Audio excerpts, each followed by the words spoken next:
வணக்கம் நண்பர்களே, நான் உங்கள் ராஜேந்திரன் பேசுகிறேன். தினம் ஒரு தகவல். இது நாளிதழில் வந்த செய்தியாகும். ஒளிரும் மரங்கள்.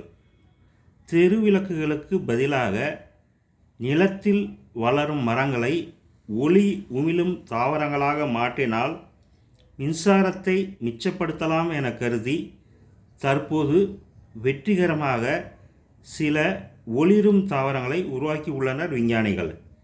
இவை நானோ பயோனிக் தாவரங்கள் என அழைக்கப்படுகிறது. மின்மினி பூச்சிகளின் உடலை ஒளிரச் செய்ய அதன் உடலில் இருக்கும் லூசிபரேஸ் என்ற நொதிகள் காரணமாக உள்ளன. இந்த நொதிகளை தாவரங்களில் செலுத்தும் போது தாவரங்கள் ஒளிரத் தொடங்குகின்றன. இந்த நுட்பத்தை பயன்படுத்தி வாட்டர் கிரேஸ் என்ற சிறிய தாவரத்தில் ஆய்வுகள் மேற்கொள்ளப்பட்டன. அதில் வாட்டர் கிரேஸ் தாவரத்தின் இலைகளில் சிறப்பு நானோ துகள்களை செலுத்தினர்.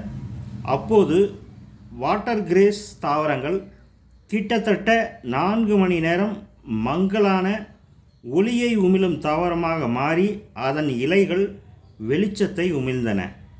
இந்த தொழில்நுட்பம் தீவிரமாக மேம்படுத்தப்படும் நிலையில் தெருவோர மரங்களையெல்லாம் ஒளி உமிழும் மரங்களாக மாற்றிவிடலாம்.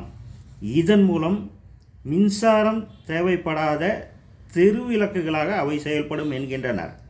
ஒரு செடியை ஒளி உமிழும் மரமாக மாற்றம் செய்ய அந்த செடி நாற்று அல்லது முதிர்ந்த செடியாக இருக்கும்போது அதன் மரபணுக்களில் சில மாற்றங்களை செய்வதன் மூலம் அந்த தாவரத்தின் வாழ்நாள் முழுவதும் அது ஒளி தரும் தாவரமாக நீடிக்கும் என்று விஞ்ஞானிகள் நம்புகின்றனர்.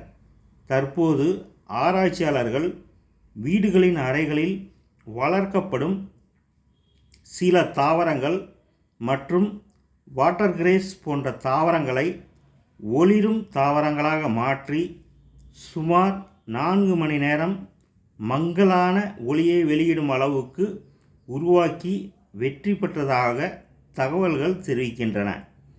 இந்த பரிசோதனைகள் எளிய தொழில்நுட்பங்களாக மாறும்போது வீடுகளிலும் தெருக்களிலும் திரைப்படத்தில் வரும் மரங்கள் போல வண்ணமயமான ஒளி தரும் மரங்களை பார்க்கலாம்.